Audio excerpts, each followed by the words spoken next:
During the hype of Deku vs Shigaraki and Dabi's dance, something else happens that a lot of people overlook due to its surroundings. Ochako and Toga are two widely misinterpreted or misunderstood characters, and it's understandable. When the fate of the world is in the balance, cutting to this fight can definitely be seen as less interesting. But it's not entirely fair to write it off either. Lots of discussion around this conflict is surface level at best, often giving it the ankle-deep "this is all about Deku" reasoning, when there is much more that this conflict offers. Oftentimes, the conflict is boiled down to a simple concept: love.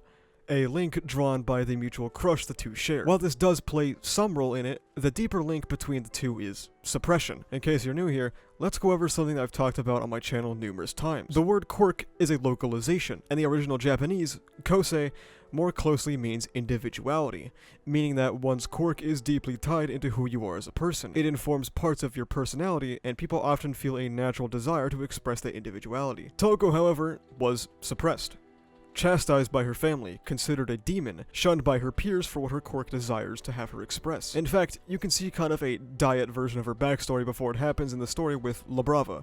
Her quirk, lover mode, by virtue of having it, kind of thrusts her into loving others easily, and we see the social repercussions of having a quirk like that as she was pushed into being a shut-in and even considered suicide. This shows us quite plainly what the effects of social pressure can have on something like quirks or quirk expression, so it's no surprise when Toga's mask finally breaks. She snaps, harming one of her fellow students, and her family is lambasted for it. This is reminiscent of the Japanese concept of burakamen, a name for a social group in Japan that are considered defiled. These are people that often worked with either corpses or blood, acquiring a hereditary status of untouchability, often being forced from their homes to live in separate villages. Quirk discrimination is not news, but we get to see multiple unique circumstances throughout the story. Toga was forced to suppress her natural urges, lashed out, and was then ostracized by society.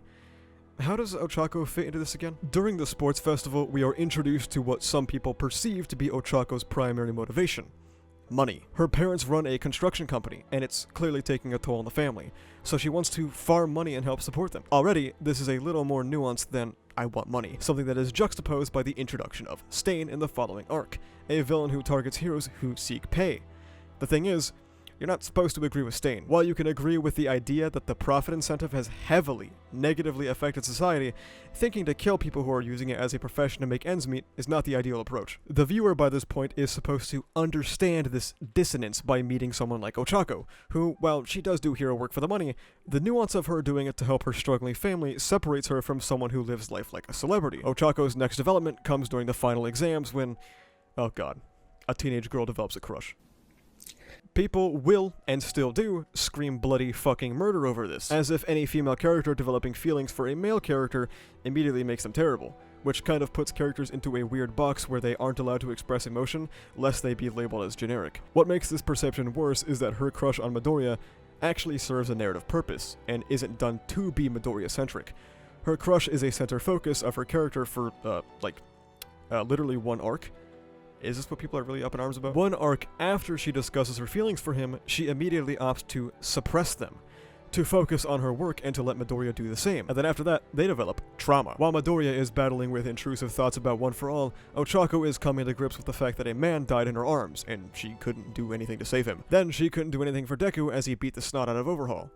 In the same way people criticize Ochako for not doing much between her big moments, which is a fair criticism by the way, she also kind of acknowledges this in-universe by feeling like she doesn't do enough, attempting to shift from a reactive approach to a proactive one. We see the evolution of this idea in Joint Training, when Black Whip goes a little wacky, as she vows to be the hero who looks out for other heroes. This is when people begin to get critical and say her motivation shifts too much, but in my opinion, this is an implicit extrapolation of the prior sports festival motivation, because as mentioned earlier, it was never about just money.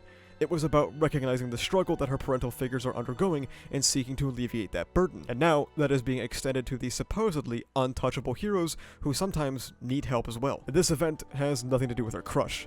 It has nothing to do with Deku in particular. It's all about Ochako's motivation. Heroes struggle, they bleed, they fight, and sometimes even die to save people. And she wants to be the one on the other end, making sure everyone makes it home safe, or that everyone is doing well. But isn't there one person she's forgetting? She focuses so much on others, what about her own feelings? This contradiction of Ochako's character is quite intentional, and leads us to one of the war's final conflicts. After the death of Twice, a brother figure for Toga at the hands of someone who manipulated him and wiggled his way into their life, Toga begins to feel lost as to what the heroes plan to do, and looks to Ochako for the answer. Ochako more or less rejects Toga's concern or feelings here, almost as if she is dredging up that old feeling of rejection Toga had grown to know. These pillars of society had not only killed her loved one, but now have rejected her feelings again. Toga begins to vent to her, talking about how, when she thinks about the people she loves, she wants to become them. She recognizes that's how her emotions work, and that other people simply cannot recognize it. This is Toga talking about the suppression that she had been feeling her entire life.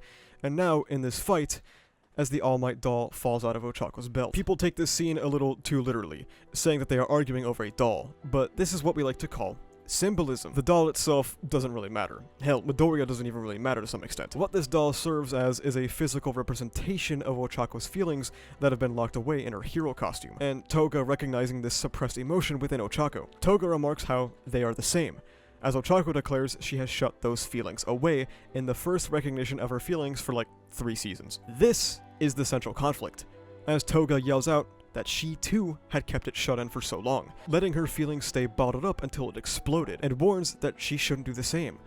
But Ochako isn't very receptive to this and essentially rejects her feelings again.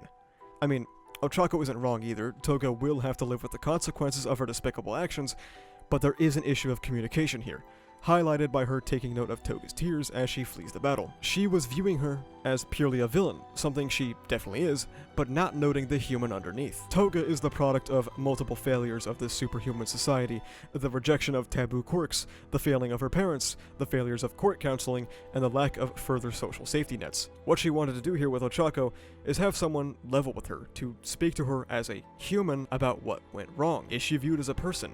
Would she be killed like Jin was? Instead, what she was met with was bitter resentment due to the miscommunication, something Ochako herself realizes after the encounter. Interestingly, this is a realization that both Midoriya and Ochako come to at the same time, entirely independent of each other. As Midoriya, with all of his broken bones, plummets towards the ground, he thinks about the helpless Shigaraki he saw in the Vestige Realm clearly being absorbed by All for One.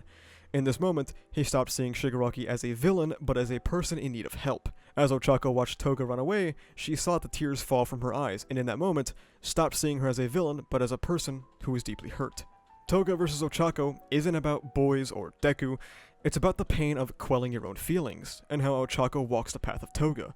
The path that leads to your bottled feelings exploding in all the wrong directions. Not that she would become a villain or anything, just general emotional negligence. It's not that you can't say that the execution of this plotline is corny or whatever, because honestly it kind of is. It's just sad to see people water down such a good plotline because they aren't personally interested in it. But I hope I was able to give some of you guys a new perspective. Thank you so much for watching. If you like this video, please remember to like, comment, and subscribe for the funny YouTube algorithm. You can check the description down below to follow me on Twitter, where I'm objectively correct all the time.